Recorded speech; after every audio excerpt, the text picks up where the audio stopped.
118 miles northwest of Las Vegas, Nevada, in a forbidding stretch of desert, lies a mysterious place that is known by many names. Dreamland, Paradise Ranch, Groom Lake, and most notably, Area 51.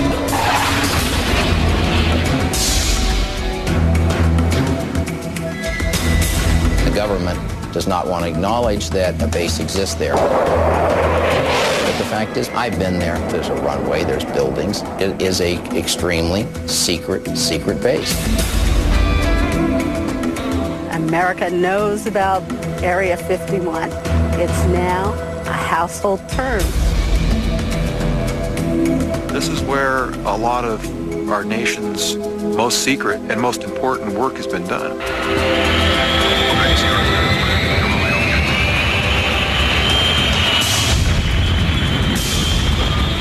Area 51 is a breeding ground for conspiracy. People are willing to believe the most preposterous things about what could actually be going on there.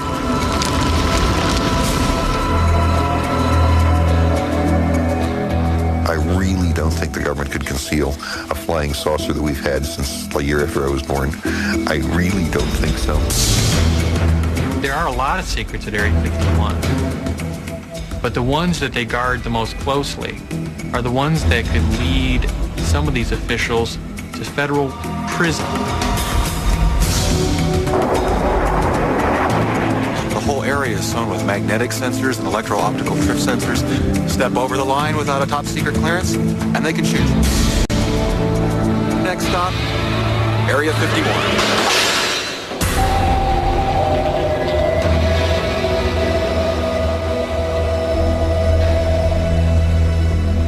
Although officially our government denies its very existence, Area 51 has become part of our popular culture, inspiring films, books, and TV shows. But to truly understand the Area 51 mystique, we must look beyond the extraordinary claims and conspiracy theories. This is Survival City on the atomic testing grounds at Yucca Flat, Nevada. To a time when our nation was gripped by the paranoia of the Cold War. 3, 2, 1, T0. A time when Area 51 was literally carved out of the Nevada desert, one of the several areas set aside for atomic testing. The area where the Groom Lake Area 51 Air Base exists, that land back in the early 50s was grabbed by the Atomic Energy Commission, which is now called the DOE, the Department of Energy. And these are the people who've been responsible for the nation's nuclear weapons.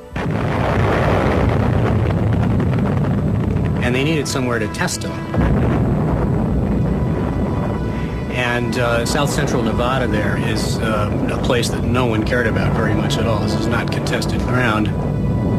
And on old maps, if you look at old maps of this area, Atomic Energy Commission maps, you will see it divided up into areas. These are big boxes. And at a certain time, the chunk of land where Groom Dry Lake is, which is one of the many dry alkaline lake beds that are out in that area, was called Area 51.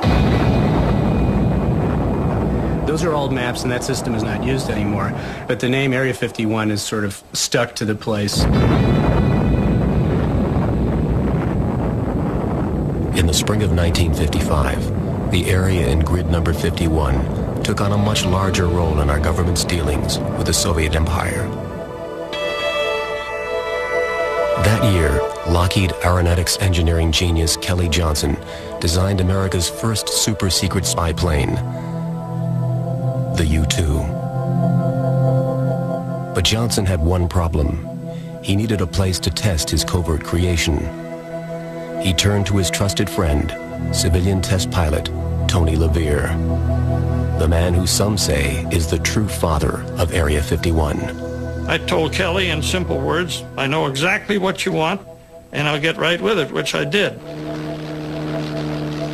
I'm searching for the perfect dry lake, because I knew that a dry lake is the best natural landing field for experimental flying that ever was devised. For nearly a week, Tony LeVere and his team scoured the Nevada desert, checking out dozens of remote sites. But when they crossed the Nellis Mountain Range and came upon Groom Lake, LeVere immediately knew that their search was over. This thing is, on a scale of 1 to 10, it's a 10 plus. The rest of them don't even stand a chance. Its location was really out in a godforsaken country, and not very many people roam around those parts. And it turned out that the CIA over across the hill, some 30, 40 miles from us, had all the facilities and equipment to do this sort of stuff, and they said, we'll build a base for you. And with that, Area 51 became our government's most top-secret military facility. Within a few short weeks, Tony LeVere found himself behind the controls of Kelly Johnson's Cold War brainchild, the U-2 spy plane. In any war, the most powerful weapon is information about the enemy. In the late 1950s, the U-2 spy plane, developed and test-flown at Area 51, became our government's secret weapon in the Cold War against the Soviet Union. We knew the Russians were working as fast and cleverly as they could to make nuclear bombs, but we had no way to look into their vast terrain. So the CIA went to the Lockheed Skunk Works, which is a very brilliant little engineering group at the time, and said, can you make us something that flies high?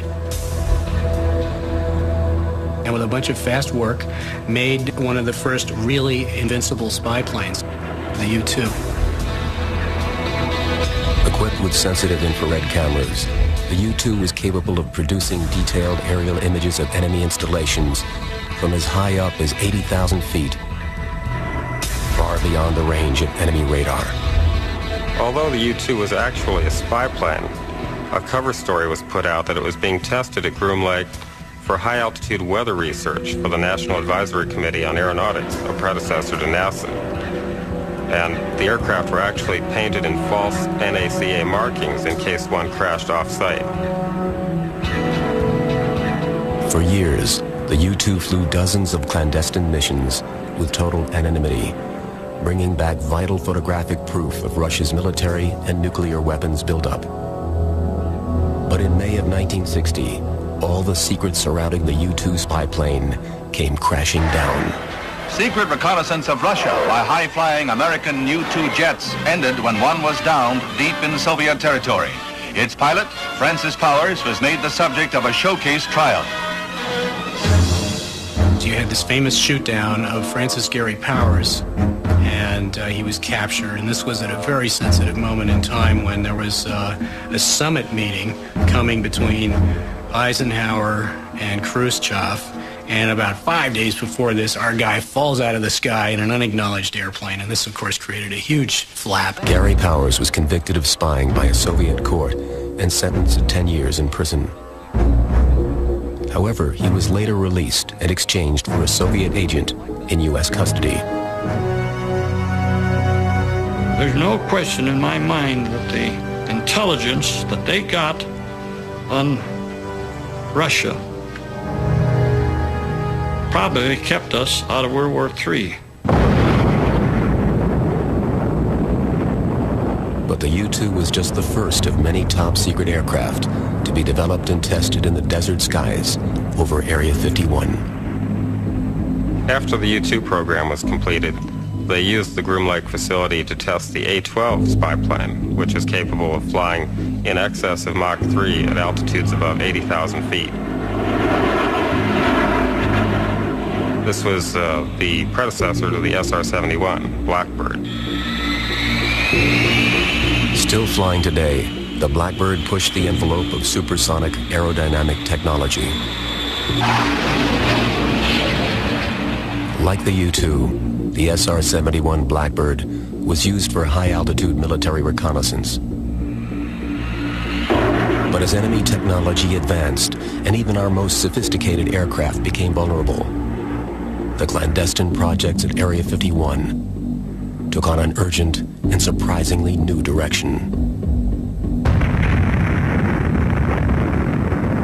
According to some experts, a very different kind of aircraft was being tested in the dark skies above Area 51. It turns out that various agents of ours were able to procure Russian military hardware. This means entire MiG fighters, radar, air defense systems, etc.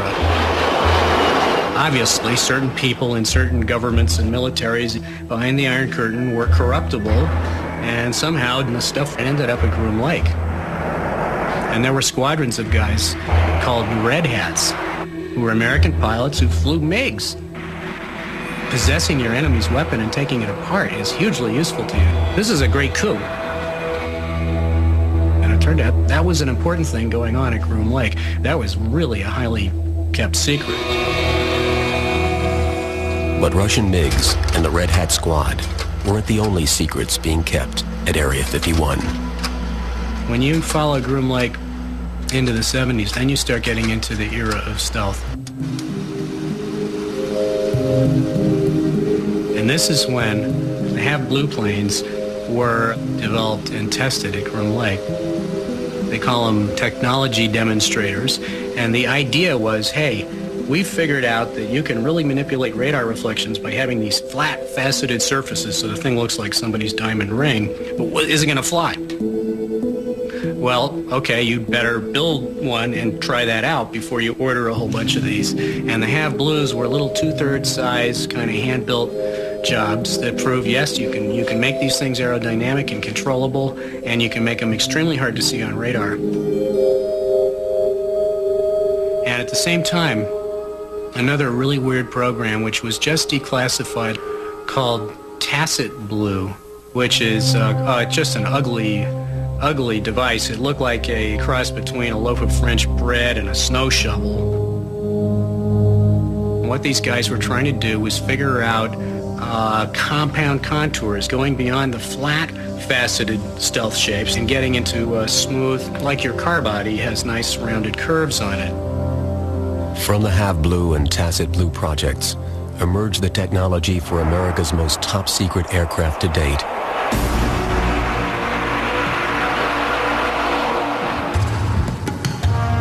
For years, there were reports of strange black wedges piercing the skies near Groom Lake, and rumors of a stealth aircraft decades ahead of its time.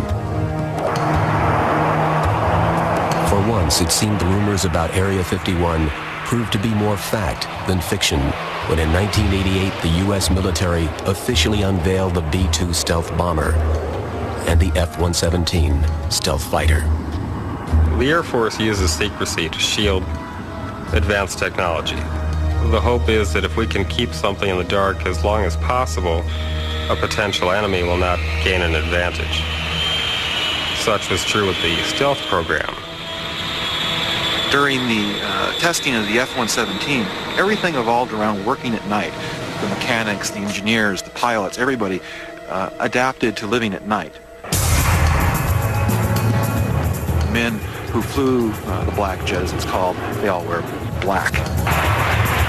In February of 1991, the years of secret flights in the skies of the Nevada desert were put to the test over the desert sands of the Persian Gulf. The F-117, this is called the stealth fighter. It's actually a light bomber. Turned out to be very useful in the Persian Gulf War, and it works. As the world watched, B-2 stealth bombers and F-117 stealth fighters delivered an unprecedented and devastating rain of firepower on a stunned Iraqi army, totally unaware that such weapons of mass destruction even existed.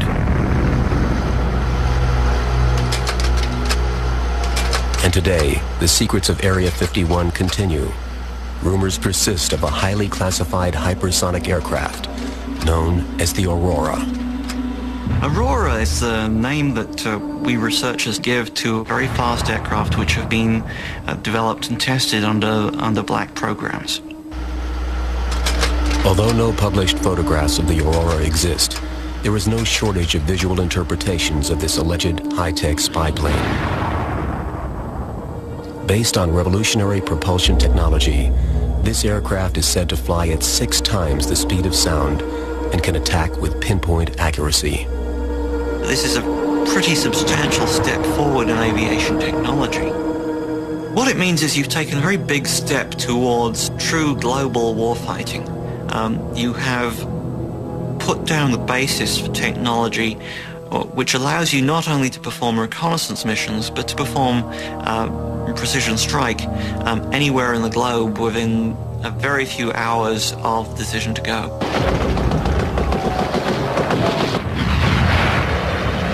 Aurora would be a perfect fit with Area 51 because you need a big tract of land and a big base to support this aircraft and hide it. And that's what Area 51 is there for. But to date, our government's position is unwavering. Officials insist that no such aircraft as the Aurora exists. But I can tell you that the committees, the appropriations committees of both houses, the Armed Services Committee, have investigated Aurora till you can be blue in the face. And Aurora does not exist. We wish we had an Aurora, a plane that could travel to Baghdad in 3 hours. It may be on somebody's drawing boards for such a technology, but right now that does not exist. This culture of secrecy that surrounds Area 51 has inevitably led to a climate where nothing is too strange to be believed, and true believers have turned the area surrounding the base into a virtual convention center of conspiracy.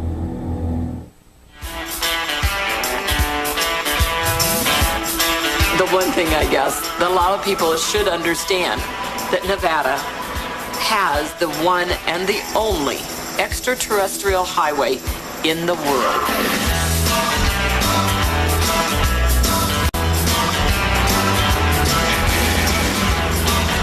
In 1996, the state of Nevada officially dubbed Route 375 the extraterrestrial highway due to the countless sightings of UFOs reported by residents and visitors to the area. Look at that, isn't that great? Look at that! Yeah, look at that. The whole UFO and alien connection to Area 51 can be traced directly to one man, MIT graduate and physicist Bob Lazar. The Area 51 story at first became public, to the public eye, in 1988-89, when Bob Lazar came out with his story that he had, in fact, worked on alien spacecraft at Area 51. When Lazar went public with his claims, the media went wild.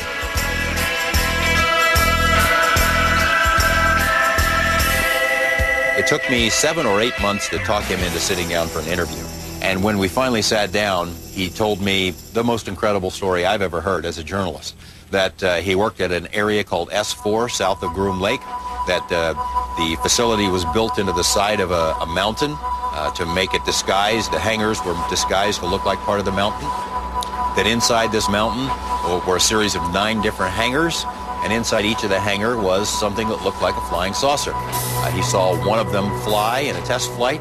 While at the base, he was allowed to read several briefing documents which indicated that these were of alien origin, so it was a pretty fantastic story. But Bob Lazar's claims did not convince everyone. He may have seen something that he kind of portrayed as being alien because maybe it didn't fit his normal description of what would be a Department of Defense or Department of Energy piece. I've been out there. There is no UFOs, there's no aliens, there's nothing like that there. This is a top secret facility, but not for that type of thing. The Bob Lazar story can leave one very schizophrenic. There's a lot of good evidence that he's telling the truth, but my sense is that things did not happen as Lazar says. But whatever you want to make of Bob Lazar, he is the springboard that just launched this spooky base into the public eye. Within months, thousands flock to the Nevada desert to search for strange objects in the sky. It looks like it's floating, but it's changing shape. The concept of visitations by extraterrestrial beings has become a large part of popular culture. It's drawn hundreds, perhaps thousands of visitors out to an area of the desert that ordinarily would be avoided by most sensible people. That's Bald Mountain. On the other side is Groom Lake. Not surprisingly, reports of UFOs and bizarre creatures from other worlds became almost commonplace. A bright star. Holy sh! Come here, look at this. No, it's not. It's got two lobes on either side, two very distinctive lobes on either side of it. Come here and look at it through this. Come here. It may be that people want to believe that we're being visited by beings from an advanced civilization. There's supposed to be some nasty ones here now, the reptoids. The rumor is, allegedly, they're coming from 100 million light years out. They're making that time jump. That's what I saw, yeah. It's cool. That is so cool. The sudden interest and influx of tourists into the area helped transform the nearby town of Rachel, Nevada. Once just a tiny dot on a map, Rachel has become a mecca for believers and non-believers alike. People come out here in a search for the meaning for life. They want answers to things they can't find anywhere else. Many of the curious drop by the Little Alley Inn to escape the desert heat and swap stories of close encounters of every kind. I don't think there's a day goes by that we don't hear something from somebody. A lot of people have actually worked at Area 51, and they have told me that they worked with beings who were from another planet. And they said there's more than one kind. A large and a small-nosed gray, a reptile, an orange, a blue, and the humanoids. I don't think that there's yet a complete story on what may be over that hill.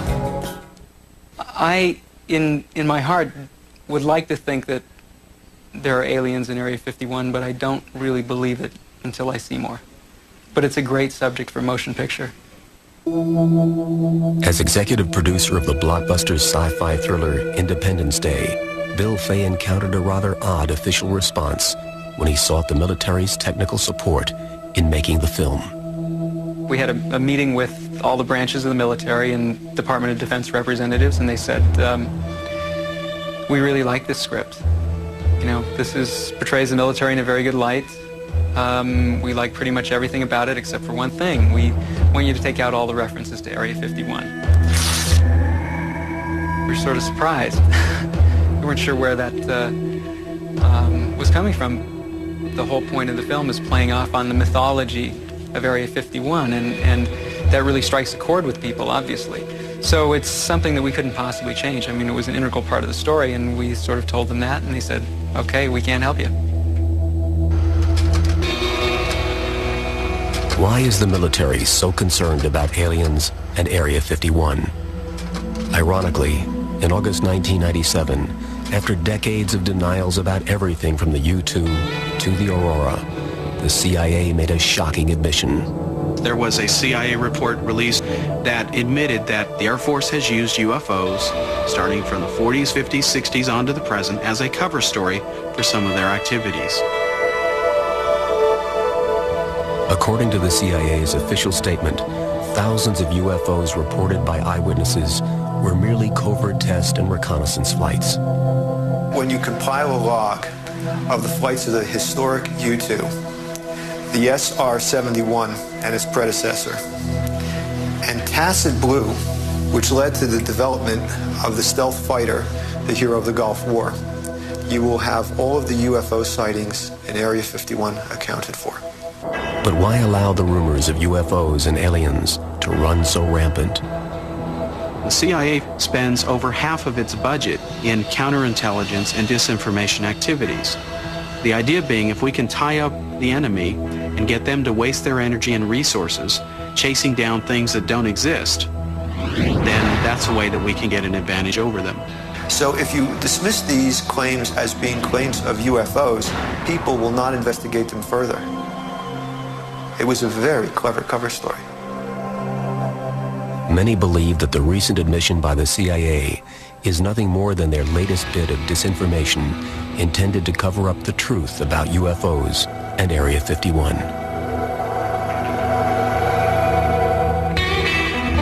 There could be aliens, there could not be aliens, but the reality is there's a major facility there. There's no doubt about it. You can just look over the mountain and see it. What has happened at Area 51 is that in an attempt to keep the facility as secret as possible, they have actually made it as famous as it could possibly be. It is now practically a household word. And all of that attention has put this once inconspicuous and unassuming installation on the map for just about anyone to find. And this is where the government goes when it wants to be alone. You know, despite our best efforts to peer into it, and despite trying to track down people who have worked there and have seen things, it's still a very black place. Locating the top-secret facility is fairly simple, but getting inside is an altogether different matter. There is no fence surrounding the Groom Lake area. There is a border. It's poorly marked, but it is defined by a number of orange posts. It's ringed by mountains. It's very hostile. If you're out here during the summer and you don't drink a couple gallons of water a day, 2 or 3 days, you're dead. And if Mother Nature isn't enough to deter the persistent trespasser, then the ever-present and far-reaching security system usually does the trick. Behind me right now are 2 men who are security guards for the secret base, Area 51. They're up there watching us, watching everything we do. They have high-power binoculars. There are several remote TV cameras along this ridge line. The whole area is sewn with magnetic sensors and electro-optical trip sensors, and perhaps they're even listening to us right now. The area around the base, even on public land, is laced with road sensors to detect vehicles traveling on the dirt roads back in the backcountry outside the base. So the security guards know you're coming. Some claim that the security technology is so advanced that the folks at Area 51 can even smell you coming. It is rumored that the perimeter is laced with sophisticated sensors capable of distinguishing odors emitted by humans from the distinct smells of other desert creatures roaming the area.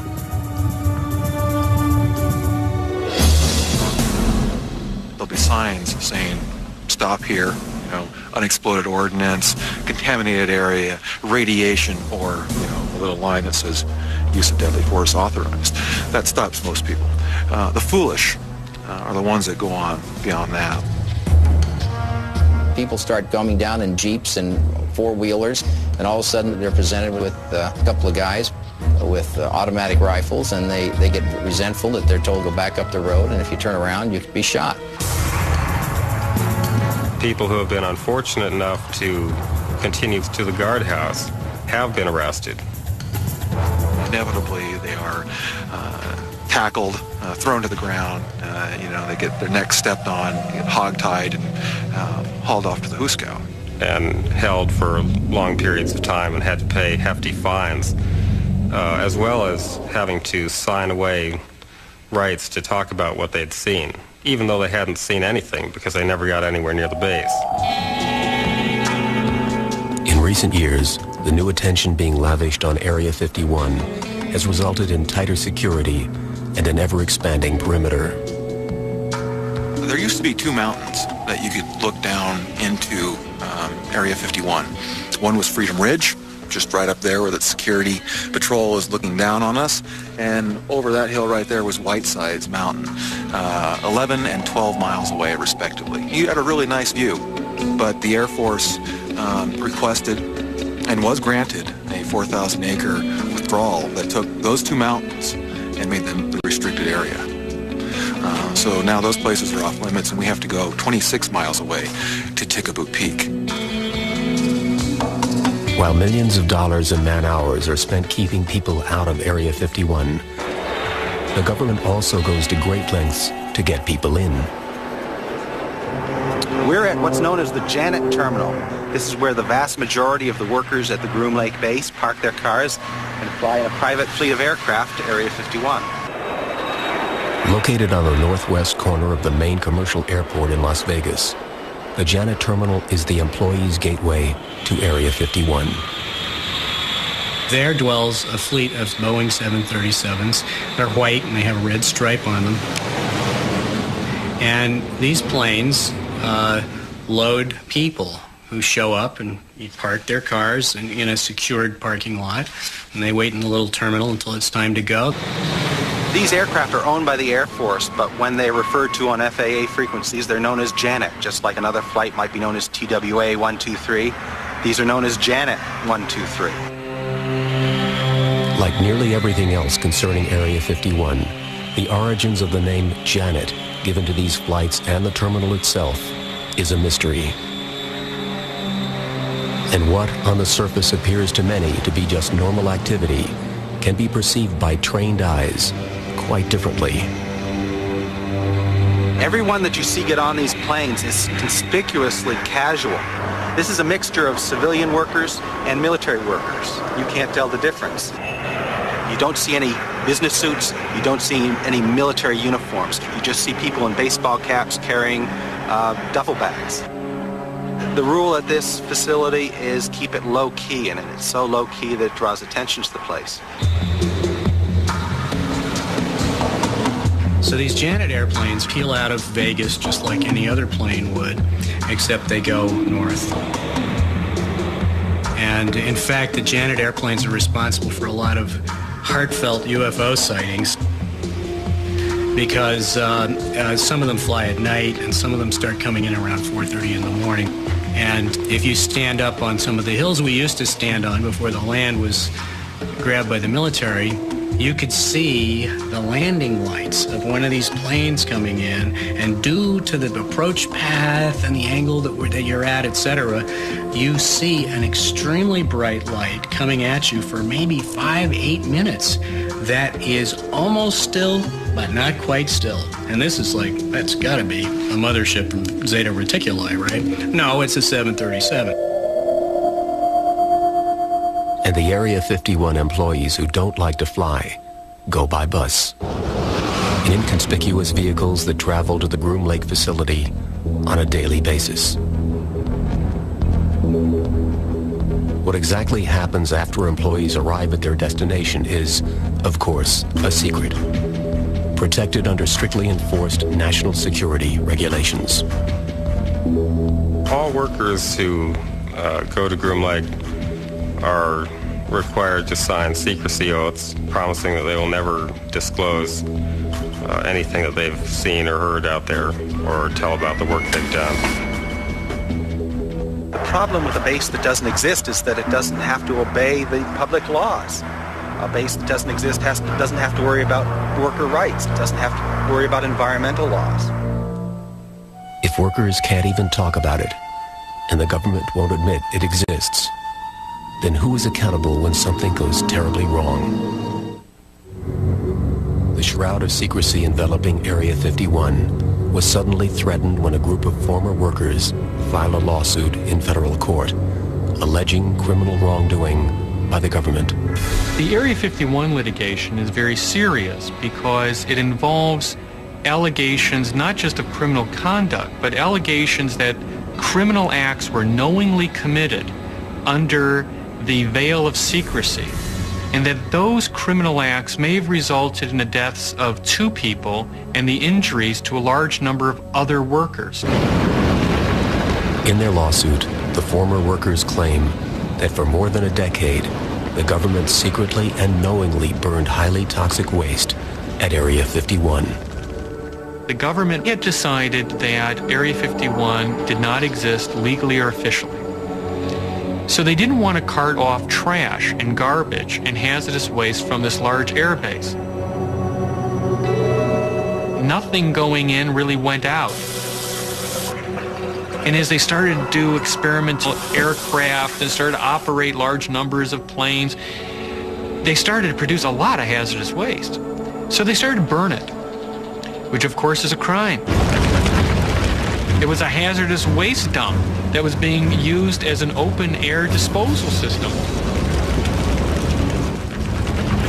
In August of 1994, Helen Frost filed a lawsuit on behalf of her late husband and 6 other former employees of Area 51. They too had been forced to silently suffer with similar conditions. But right from the start, attorney Jonathan Turley knew he was fighting an uphill battle.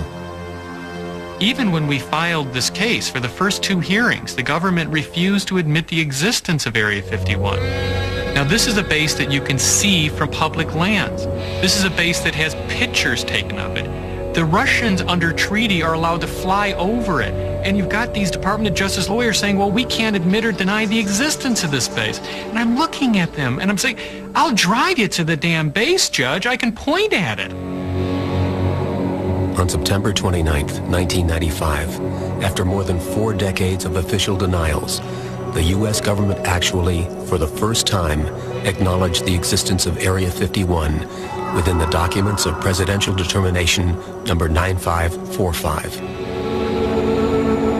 However, rather than helping the workers' lawsuit, this official admission served only to increase the secrecy surrounding Area 51. President Clinton signed a deferment for these guys saying, no, you do not have to respond to certain inquiries relating to this lawsuit, and this is under the aegis of national security. That suit, I think, is really running into a roadblock with this presidential order.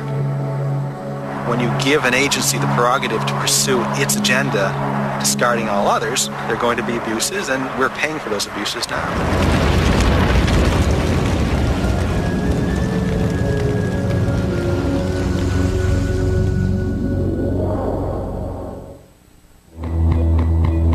The recent controversy surrounding Area 51 may now be a moot point. An article written by Jim Wilson and published in Popular Mechanics came to a rather surprising conclusion that Area 51 has been moved. The proof for the decision to move Area 51 is absence of activity at the site. The ongoing reports we would receive of strange lights in the sky suddenly began to diminish. The number of sonic booms that were reported began to diminish. What had been happening there had very clearly stopped to happen. Suspicious of the sudden drop-off in activity, Wilson decided to investigate firsthand and drove to the Groom Lake facility, where he found no one. Complete emptiness. I drove along the road leading to the Groom Dry Lake bed and drove up so far that I actually came to a fence delineating the bombing range area. Nobody up there. Went to the town of Rachel to check in on some friends who had helped us with previous stories. They weren't there. From this point on, we began to just do some basic detective work. And we asked ourselves some questions in terms of, where would you move a base? In his article, Wilson claims that the top secret projects, personnel, and equipment that were housed at the Groom Lake facility had been transferred to an abandoned missile launch complex in Utah and 2 other military installations in Colorado. According to Wilson, the move was prompted by 2 major factors. One of them, radioactive contamination, the result of extensive nuclear tests conducted during the 1940s and 50s. They're now beginning to discover that from the underground test, many materials are actually moving upward through the rock strata, which was something that was never anticipated. There would be times at Area 51 when the facility would have to be evacuated for several days due to radioactive fallout. The site is a very dangerous site, and quite simply it isn't safe to conduct these operations. The second reason Wilson offers for the abandonment of the Area 51 facility is the changing focus of high-tech military projects. The United States Air Force has subtly changed its mission. It has moved from being an air and space force to being a space and air force. The next generation of secret craft will be ones that are capable of flying in space. In order to do this, you need a different type of launch facility, and you also need support facilities that would be very expensive to duplicate. Many of these already exist in the vicinity of Colorado Springs, where you have existing launch facilities and you have a very, very secure landing facility in Michael Air Force Base, which is in the middle of an area that absolutely no one in their right mind wants to get near. This is where they test biological and nerve gas agents. So has this legendary top-secret base been shut down for good? And will its secrets die with it? Or is this latest revelation simply just another piece in the disjointed puzzle of the American myth known as Area 51? It's my opinion that we'll never know what has gone on there in the past, let alone what's going on there now. That the government has steadfastly, little waverings here and there. Once in a while you'll hear, let's say, yeah, we have an installation out by Groom Lake. That's about it. I think that a lot of the tension surrounding Area 51 would be reduced if the government simply gave the base a name, said that they were doing secret projects there, and left it at that. It's the idea of a nameless, non-existent base that really grabs the public's attention. People love mysteries. And as long as we're treated in this manner that Groom Lake doesn't really exist and we don't want to talk about it, it just lets the minds run rampant, and it just filled with nice sinister tales of aliens and who knows what else. Since you can't prove what goes on there, you can blame on that place whatever you want. JFK's hooked up with it. You know, Elvis is there. Whatever you want. It's a perfect blackboard upon which to write your dreams and your fears. Government still has projects which are sensitive, and the public's right to know doesn't necessarily include everything. I don't mind them test flying the Aurora or whatever aircraft they are out of Groom Range. It's the other things that have accompanied it, hidden behind that veil of secrecy, that bothers me. People want to believe the government is out there doing something and keeping things away from them that they shouldn't know. But there is things that go on out there that need to be done for the national security of this country. It's not because we want to deprive the people of the United States of the information. We want to deprive certain other countries across the ocean of information. What's going on there isn't really a mystery. It is some of the most advanced state-of-the-art work that our government as a nation is doing, and it's one of a handful of facilities in the world that are the state-of-the-art for the whole planet. Hopefully, as more programs are declassified, the true nature of Area 51 will be revealed. Probably a lot of people will be disappointed when they find out how mundane it actually is. But mundane or not, one thing is for certain. The mystique of Area 51 has captured the imagination of a nation. This is a place where some people's dreams do come true. The engineers, the scientists, the men and women who have the vision for these new break-ahead, far-reaching technologies that are developed out here. For people like myself, it's more like a mirage than a dream.